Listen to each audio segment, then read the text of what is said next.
Welcome to the session. Today I'm going to be working on a beholder-esque kind of monster. I'm not sure at the beginning of this session that I knew that's exactly what I was going to do, but I often tend towards working with ugly things and things with lots of eyes when I'm not 100% sure where I'm going in my life. If you're enjoying these, please consider liking and subscribing. It does help tremendously. So right off the bat, I'm starting with the general outline and shape of this creature. I know that I want to play with teeth. I've been thinking about this, and actually I had seen a couple drawings and paintings on Instagram that managed teeth for monsters in an intriguing way, almost having them be more human and having some of the gums showing, which is not generally a way that I do that, so I decided this might be a good way to explore those kinds of things. I'm starting off with a really light yellow here, just to get the idea and feel of the shape and form, and I like starting with really light tones because I can build off of them. Now obviously here I'm working with brush pen, but I do this similarly when I'm working digitally as well, and I often do this with my paintings too. Starting in light tones allows me to layer things on top. The brush pens are not as malleable as digital art is, but the same concept and idea is important. And I think it's important in digital art specifically because things in digital art can often be so clean that if you allow yourself to have an underpainting, a layer underneath the things, then often you'll get some texture and you'll get some implication of the same sorts of things that you would get in a drawing or a painting that often don't happen in digital drawings and paintings without intentionality behind them. Sometimes there's little tidbits and pieces of whatever you painted behind the thing that show their form and show their face as you continue to work through the project. And sometimes those just add more character. They add more intrigue to what you're doing. You can see now in pretty quick order I've started to lay down some darker tones. There's a couple reasons for this. One, it allows me to differentiate the base forms from the forms that I'm actually going to utilize, and almost in like an outlining sort of way. The other is I'm starting to play with colors. I'm still so early on that these light pinks and purples and yellows could be covered up by anything later on.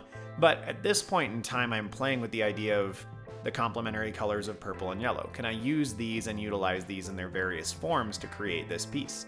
And this is actually what I do pretty much through to the end. I start working with yellows and browns as my contrary to purples and pinks. And this isn't something you always have to do, but sometimes working with the complementary colors can create some really intriguing things. And purple is my favorite color. I like playing with it. I like utilizing it. And I also like not overdoing it. There's also going to be other colors that come into play here, specifically much later on when I was figuring out what to do with the eyes, with the irises, and yeah, I decided on a turquoise there because, I don't know, it looked cool, but I actually did on a separate sheet of paper, drew for just a moment to try to see if that would work or not. And that's another thing that I think is really important and really valuable, is there's another sketchbook that I have off to the side here where I'm testing color combinations. I'm testing to see if things function or not. I do this with painting as well, and I do this in my digital art. Though digitally, it's just not that big a deal because you can make your mark and then hit Control-Z. There are some really lovely advantages there. I'm starting to block in some tones now. I'm not really thinking about this too much. I don't even think at this point I've decided where my light source is going to come from. I'm just starting to plot in these tones and these fields of color and understand what is going to work and what is not going to work. In fact, I am looking at this now a little bit concerned with the fact that I lay down this bright red this early. This is a little early to start laying in tones like that, and I'm a little surprised. Usually I would lay something in a little bit more of a light pink. Blocking this black in, however, is a little bit less bold of a decision, although it is a very bold tone. And that's because I know for certain the back of this mouth is going to be black. And having the contrast of the darkest value that I'm possibly going to have on this piece in early is beneficial to me. It's something that I would encourage you to do in your work as well, especially if you get to the end and your contrast levels are a little bit squirrely. And this is what a professor of mine in university said. He said, figure out what the darkest thing is on your painting and make it black, and find the lightest thing on your painting and make it white. And he also encouraged us to work those in early, especially in acrylic painting where you can layer things. Now, with oil paint and with brush pens, as we're watching right now, you have to be a little bit more cautious. But having that black on there means that I understand the darkest dark, and having the white of the background is doing that for me as well. So I now have my two differentiated tones. I have the absolute white and I have the absolute black. I don't know what the background's going to be right now, or if I'm even going to have a background on this piece. It's kind of irrelevant though. I still have the other tones and I'm able to glean what I need to from that. It does look like I'm starting to kind of figure out where my light source is going to be. It's obviously going to be above because the inside of the throat is dark, but also the teeth in the back of the mouth have a shadow on their right side, which suggests to me that the light is probably going to come from the left side and up a little bit, which makes sense. I think I kind of default toward that. I would love to hear what you default toward as far as your lighting goes. I think most of us, without thinking about it, often tend towards one thing or another. So take a look in your sketchbook real quick and tell me in the comments down below, do you tend to light from the left side or the right side more? And if you don't, I'd love to hear that as well. While I'm kind of working in some of these tones though, I want to talk just briefly about why I'm doing this. Why this thing has eyes and why this thing is so warty and ugly.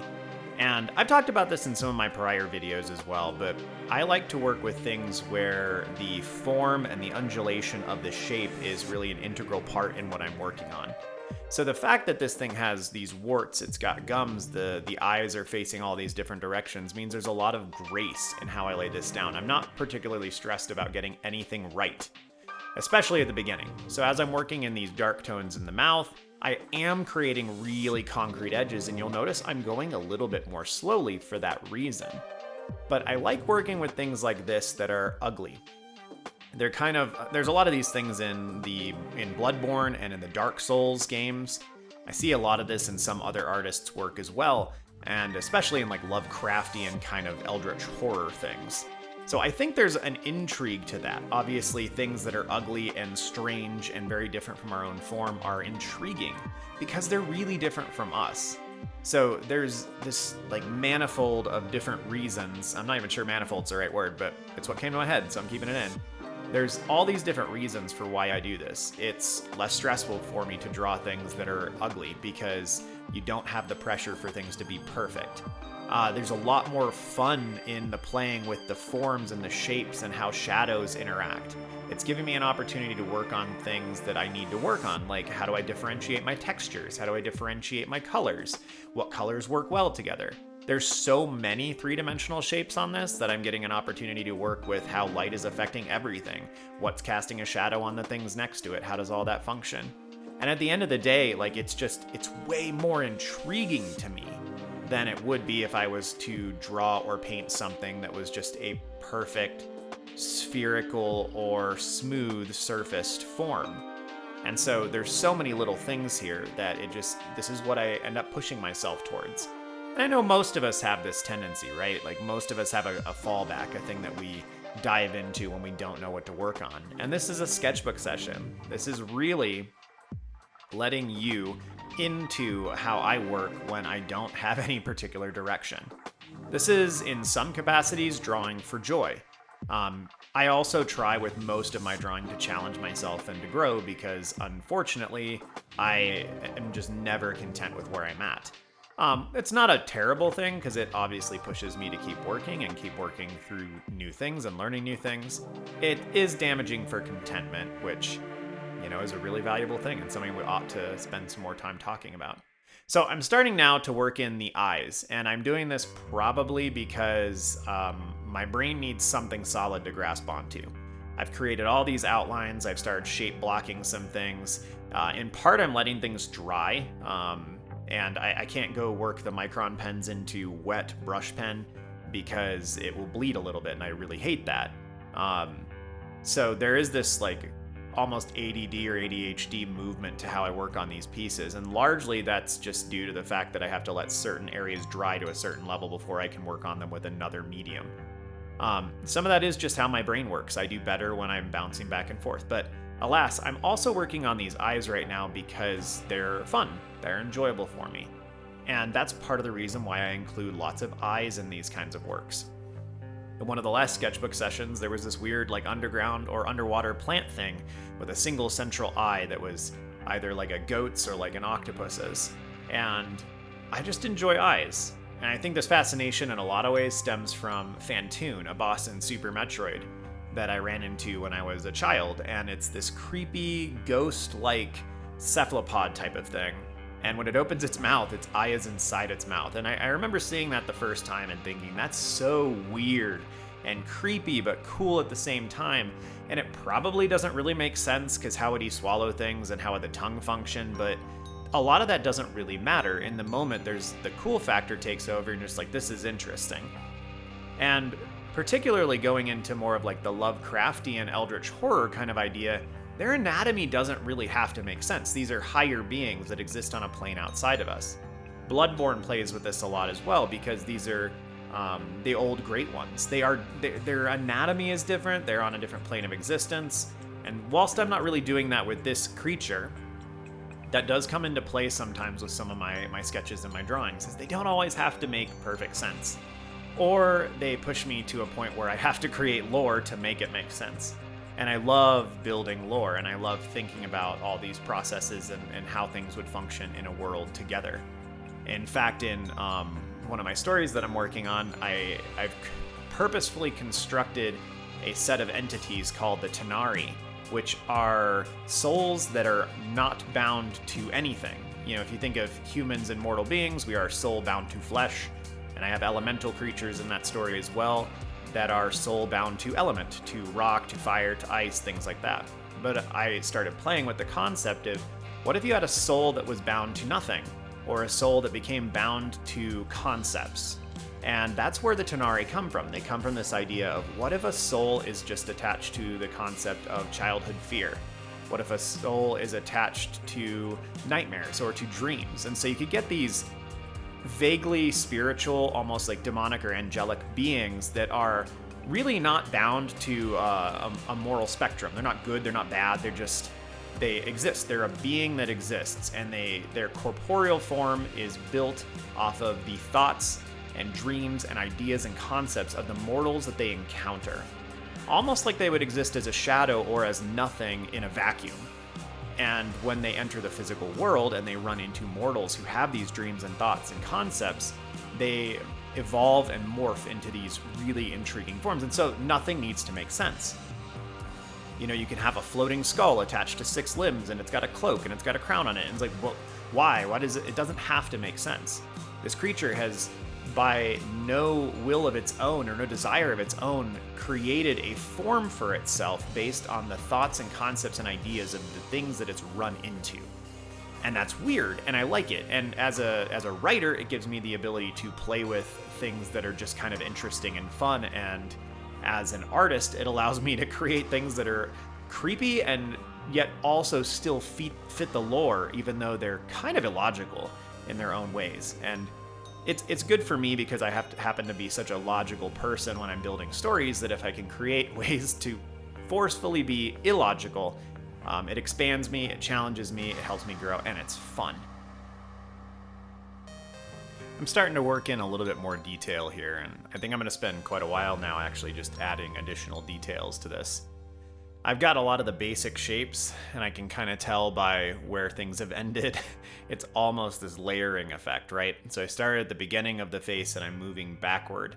But if you look up above where I'm working right now, things are still incredibly loose. And so I'm going to work up until I basically hit a point of, I don't know what needs to happen here. And then I'm going to go back and take lighter tones and start forging those in.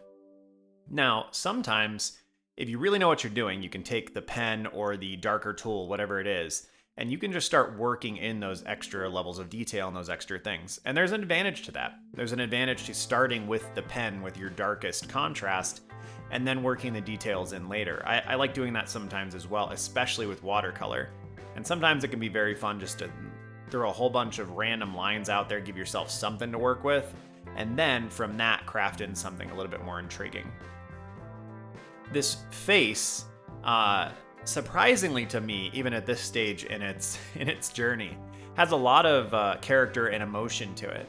And I struggle with this. I struggle to get things in my drawings and my paintings to really feel impactful. And this piece has achieved it in some capacity right out of the gate, and I'm not 100% sure why. I know this is a strategy and a tool in a lot of more advanced artists' toolbox. I think probably there's a good grounding of all of the physical pieces that are included, right? Like, it feels like these things exist in the same space. They've got weight, so it feels real enough in a way. But the fact that there's a mouth and it has an expression and it has this giant tongue coming out and some of the eyes have an intensity to them, it feels like some quantity of emotion is being conveyed. I really want to double down on these things. I want to figure out how to incorporate this into most of my pieces because there's a little bit of awesomeness that is incorporated when you've got something that implies emotion. And sometimes it can be the figure or the form or the monster that itself communicates the emotion, like it's feeling it. But sometimes it can just be, that's really cool. And it's surprising how many pieces you can put together sometimes that are interesting or well developed, and they don't have that factor to them. There's kind of this elusive quality to pieces. I'm sure all of you have run into this at some point as well, right? Like you've drawn a proficient human, or you've drawn a proficient face. Like most of the details are accurate, but something about it just doesn't feel alive.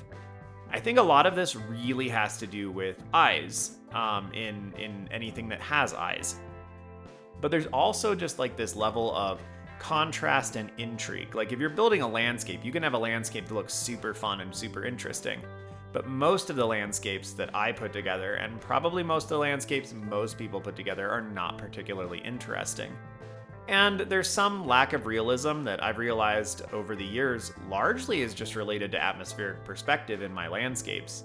And so as I've started working on them more recently, I'm having things get dull as they get further away from where the audience or the hypothetical camera that the picture that you're painting or drawing would be taken from. And you can see this in a lot of the podcasts. I'm working on these big brush pen drawings of landscapes, and they're actually like more interesting. They're kind of cool. They've got that little bit of like, hey, this is kind of awesome in its own way. And that seems to come from just a better understanding of the things that make it believable. So the three-dimensionality here is, I'm not going to double down on the eyes. I actually don't think it is now as I'm like working through the logic here. I think it's what makes it believable. Like this is believable because the shapes are consistent. They're making sense together. The things that are in the background are a little bit more pale. There's good levels of contrast. Things are wrapping in a logical fashion. And I think that's the same thing with the landscapes, is things are consistent enough, they blend into reality enough that they make sense. And a lot of times our drawings, when we're really getting started on things that we're not comfortable with, they're missing some quality, some ethereal component that makes them feel legitimate, makes them feel real and consistent. And so, yeah, I don't know if there probably is some secret for that, but I have a feeling that most of that secret just comes from working in a particular subject area and working with a particular medium and working artistically for long enough to crack that code and to get into whatever it is that's necessary to make that make sense. I'm going to go ahead and wrap this session up, and next session we'll continue working on this mysterious blob-like creature. Maybe we'll talk a little bit about beholders, but we'll probably talk a little bit more about the process of laying things out for the long term when you come back to a sketchbook session day after day or session after session. Thank you for listening. I really appreciate it, and I hope that you got something out of this as well. If you're still here, please, in the comments down below, let me know what your favorite part of this discussion was. And if you have any topics you'd like me to talk about in future sessions, please include that as well. Have a good one, y'all. See you next time.